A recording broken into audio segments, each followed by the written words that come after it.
Prime Time. From New York, Diane Sawyer. Good evening. Back in the 1960s, black Americans were promised that this country would no longer judge people by the color of their skin. Tonight, nearly 30 years later, we bring you the results of a primetime investigation. We started this by going to the Leadership Council for Open Metropolitan Communities in Chicago. It's a group that tests for fair housing. We asked them to give us two testers trained in presenting themselves exactly the same way. Two young men who could go into white and racially mixed neighborhoods with hidden cameras to record their experiences for us. During the 2.5 weeks, at times the two men were treated equally, at times there was ambiguity. But tonight, we're going to show you some of the ways in which they were treated differently. Because this didn't happen just once or twice. It happened every single day. Meet John Cunin and Glenn Brewer. They work together at the Leadership Council. They're both from the Midwest. They went to Big Ten schools, grew up in middle-class families, even play on the same softball team. They're friends. Two young men whose lives are virtually the same in every way but one, the one you can see. A few months ago, John and Glenn agreed to pack their bags and help with our investigation. Our question, how much difference does the color of your skin make in everyday life in America? For the answer, we went to the city of St. Louis, Missouri, where the two men moved into this motel and prepared to begin a new life. You really feel that you're equal. Definitely. Yes. 1, 2, 3, 4. The twist? Every day we'll be with them to show you what happens. Set. Set. All right. Let's do it. Let us tell you a little bit about how we're going to go about this. We're going to send John and Glenn into a variety of situations, and we're going to monitor what's going on from the van. We'll be parked outside. One of the first things John and Glenn do is take a look around the city. Go to a shopping center to pick up some things they need. John looks at some clothes. So does Glenn. They do some browsing. And right away, something catches our attention.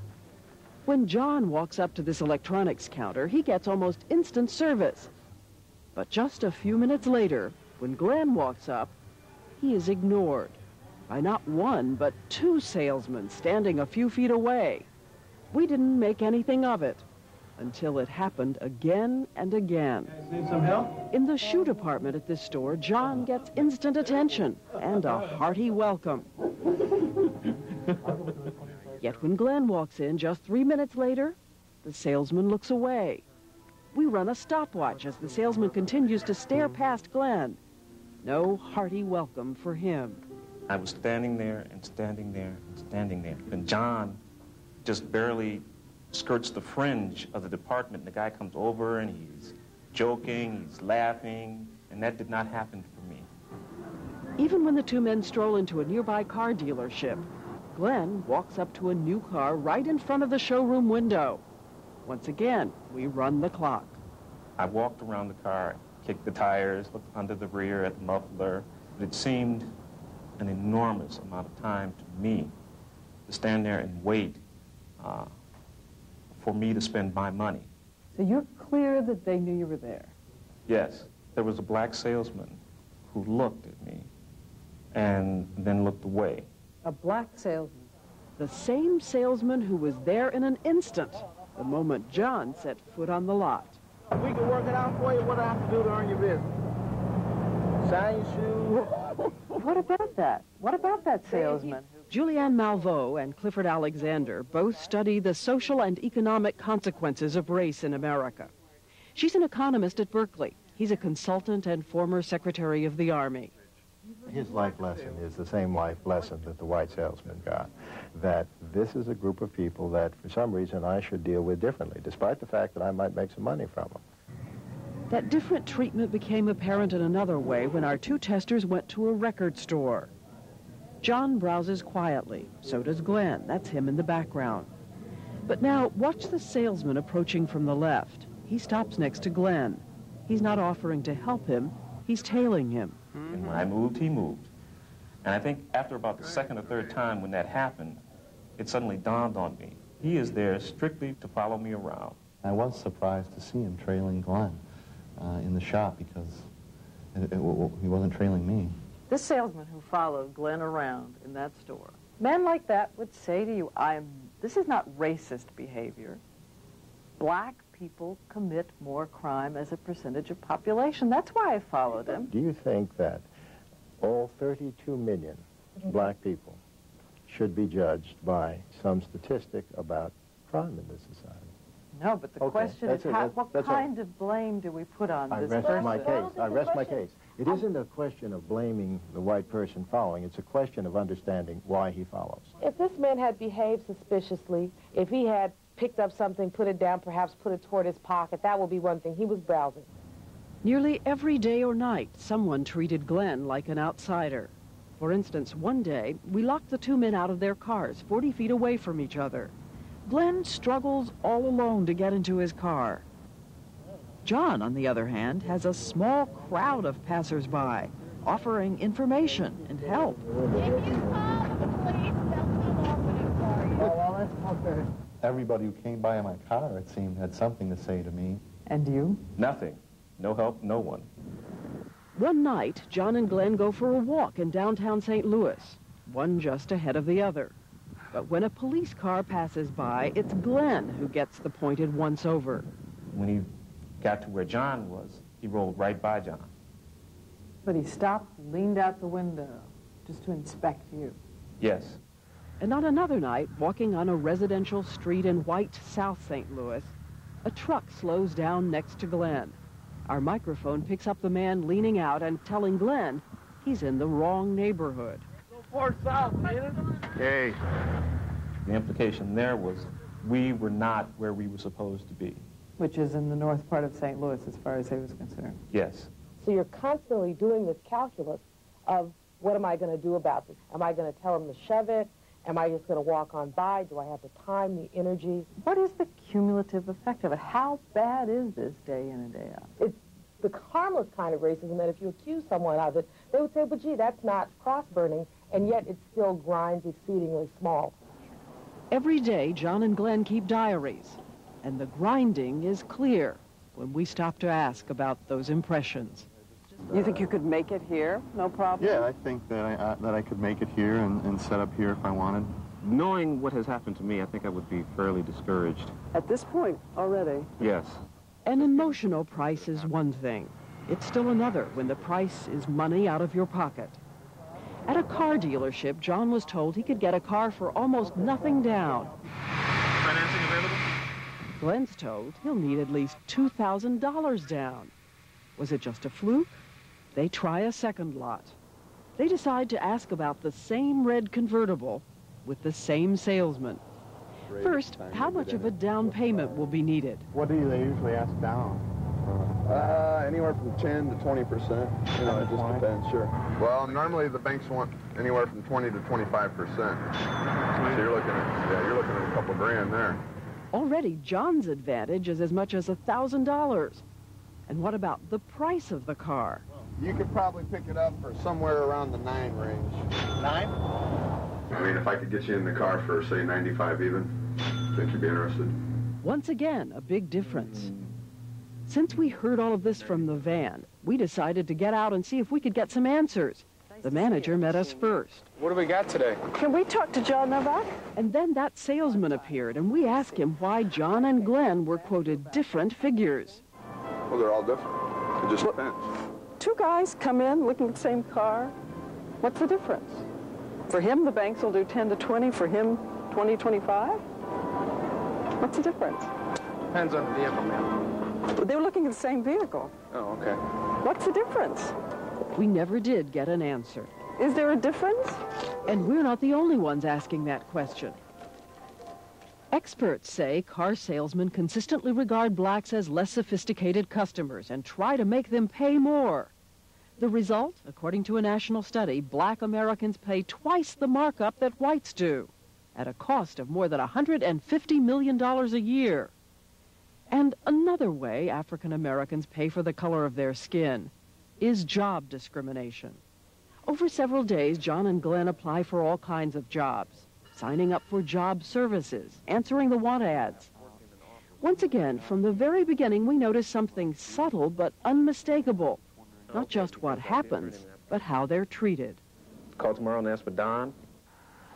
At a storefront job service, both our testers pay a fee and sign up. If I give you a list of jobs, okay?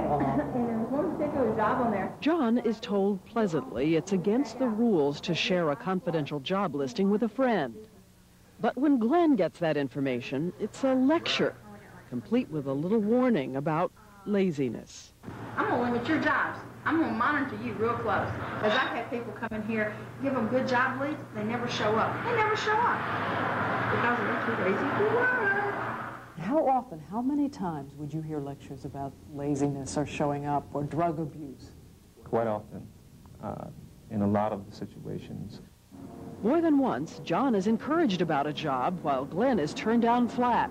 This dry cleaning business is advertised for help out front at the counter. What's your full on application? The positions are taken. Positions taken. Still positions available? As far as I know, yes. Since John and Glenn have dealt with different people, we ask them each to go back a few days later to see if the same thing happens. It does. Glenn is told. I really don't know anything about it. John is told. Yeah, they're still interviewing people. Yeah? Positions are still available? Yeah. These are life-threatening situations. When you talk about a person's work, that's life-threatening to them. That's what they do. At this point, there's only one more area to explore. John and Glenn need to find someplace to live. Right off, we start hearing something different. The Catholic Church, Fort Watson District. The building manager gives John a relaxed description of the area. So you were being kind of welcomed to the neighborhood. Yeah. Whereas I felt like I would be in boot camp, and he was the drill instructor. I'm strict, I'm tough, I use whatever I have to enforce my methods. He also made reference to the fact that he wanted to keep his building clean because it was not a ghetto. There were other building managers who seemed perfectly cordial and businesslike. What's included? All of this, gas and electric? Yeah, we furnish the stove and refrigerator. Glenn left satisfied he had the same chance as anyone else at getting this apartment. But 5 minutes later, John arrived. Listen. Is it a good neighborhood? So far, pretty good. Yeah? But they're moving in. Really? Yeah. I just showed this to them when I moved. Yeah. I don't know how long it's going to be this as good as it is. But... Have a nice day, racism on the surface. Let me show you this place, and I'm not going to do anything illegal as soon as you're gone, and one of them was just here. And this is what happens when John and Glenn spot this sign at another apartment building and go in to inquire. John goes first. A one-bedroom, air conditioning. The manager gives John a set of keys. The key system will work as your master. Okay. Okay? John tours the vacant apartment. He's told it's available immediately. Got a couple other places I'm going to look at, and if I decide on this one, I'll be back. I'll have this filled up. Okay? Okay, I appreciate it. All right. Well, thank you. Bless you and have a good day. John leaves. And listen what happens when Glenn walks in. Suddenly, The apartment has been rented? the manager explains that regrettably, early that morning, a woman paid a deposit on the last available apartment. Oh, called in earlier this morning? There's nothing for Glenn to see, so he leaves. Bye-bye. You too. Okay. Once again, we decide to go in search of an explanation. May we ask you a couple of questions? These two gentlemen came in, and when this one came in, you gave him keys to an apartment, one bedroom with air conditioning. But when this gentleman came in 10 minutes later, you said there was no apartment available. No, I told this gentleman I had a call on the apartment. But we pointed out what he had said. He had told Glenn the apartment had been rented by a woman that morning. Yet he showed John the apartment in the afternoon. Oh, ma'am, I am not prejudiced. I got Mexican, I got Jewish, my God. How many black people in this apartment? There's none. At this point, the building owner appeared, trying to throw us out. I'm asking you to move your camera, okay? Out of the apartment or call the police to you, okay? We have never discriminated. As long as they don't have 4 or 5 kids, we do not have any empty, so out. Later, Glenn remembered the manager's parting words. He said, bless you both. And that infuriated me. How dare you wish blessings on me after you have just insulted me, after you have just told me that I can't live here because of the color of my skin. We will have moved a step forward when white people feel as angry and as animated and as outraged about this as we do. I mean, we're not surprised, but whenever this is confronted, I'm confronted with this, I'm angry. You're sitting in a democracy and you want to say, Jane or Johnny, you can go all the way. This is open. This is America. But you know what just happened to you in the store. And you know that that's America, too. In quite a few ways, yes, it has been rough. After 2.5 weeks, our investigation is over. And even these two professional discrimination testers say this was an experience that opened their eyes. I didn't realize the big differences in all these situations, and I couldn't really believe it, that it was happening. You walk down with suit and tie, and it doesn't matter. You carry yourself in a very respectful manner. It doesn't matter. Someone will make determinations about you, determinations that affect the quality of your life, and the only basis is one thing that will not change about you. I'm not going to take off black skin. I'm going to be black forever. A footnote. We chose St. Louis for this report, but we think it could have been any city, and the national studies on discrimination bear this out. That's why our experts, Malveaux and Alexander, both wanted to emphasize that they think if things are going to change for black Americans, it will only be when national leaders in business and politics say, this can't go on, it's just not fair. And finally, after we completed our interviews with John and Glenn here in New York, we couldn't resist just one more test.